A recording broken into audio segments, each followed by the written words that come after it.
முன்னொரு காலத்தில் ஒரு உப்பு வியாபாரி இருந்தான். அவன் தினந்தோறும் ஒரு கழுதையின் மீது உப்பு மூட்டைகளை ஏற்றி ஊருக்குள் போய் வியாபாரம் செய்து வருவான். போகும் வழியில் ஒரு ஆறு இருந்தது. அந்த ஆற்றை கடந்துதான் ஊருக்குள் போக வேண்டும். ஒரு நாள் உப்பு வியாபாரி வழக்கம் போல கழுதையின் முதுகில் உப்பு மூட்டைகளை ஏற்றிக்கொண்டு வியாபாரத்திற்கு கிளம்பிச் சென்றான். வழியில் உள்ள ஆற்றை கழுதை கடந்தபோது எதிர்பாராமல் கழுதையின் கால்கள் வழுக்கிவிட்டது. எனவே கழுதை தடுமாறி ஆற்றுக்குள் விழுந்து விட்டது.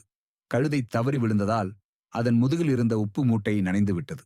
கழுதையை வியாபாரி மெல்ல தூக்கிவிட்டான். ஆனால் நீரில் மூழ்கியதால் உப்பு மூட்டை நனைந்தது அல்லவா?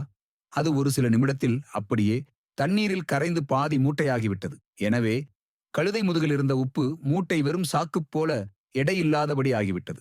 ஆஹா, என்ன ஆச்சரியம்! இப்போது எனது முதுகில் சுமையே தெரியவில்லை என்று நினைத்து கழுதைக்கு மிகுந்த சந்தோஷம். ஆனால் வியாபாரிக்கு பெரிய நஷ்டம்.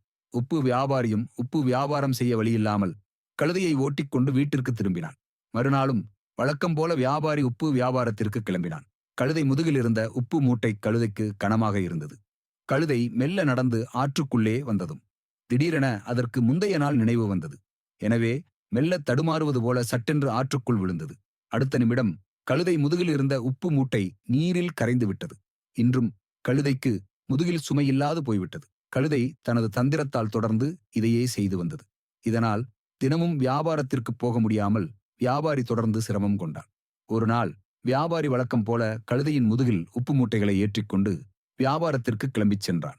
செல்லும் வழியில் கழுதை கொண்டு வருகின்ற உப்பு எப்படி காணாமல் போகின்றன என்று யோசித்துக் கொண்டே கழுதையின் நடவடிக்கைகளை கவனித்தான். கழுதை வேண்டுமென்றே ஆற்றுக்குள் விழுந்தது. அவனுக்கு மெல்ல மெல்ல கழுதையின் தந்திரம் புரிந்தது. எனவே அதற்கு ஒரு நல்ல பாடம் கற்பிக்க நினைத்தான். அன்று கழுதை முதுகில் வழக்கம் போல உப்பு மூட்டையை ஏற்றவில்லை வியாபாரி. மாறாக பஞ்சு நிறைந்த ஒரு சாக்கு மூட்டையை கழுதை முதுகில் ஏற்றினான். கழுதை வழக்கம் போல ஆற்றுக்குள் வந்தது. எதிர்பாராமல் கால் தடுமாறுவது போல தடுமாறி ஆற்றிற்குள் விழுந்தது. மூட்டையில் இருந்த பஞ்சு நீரில் நனைந்தது. அடக்கஷ்டமே! கழுதையின் முதுகில் இருந்த பஞ்சு மூட்டை முன்பை விட அதிகமாக கனத்தது.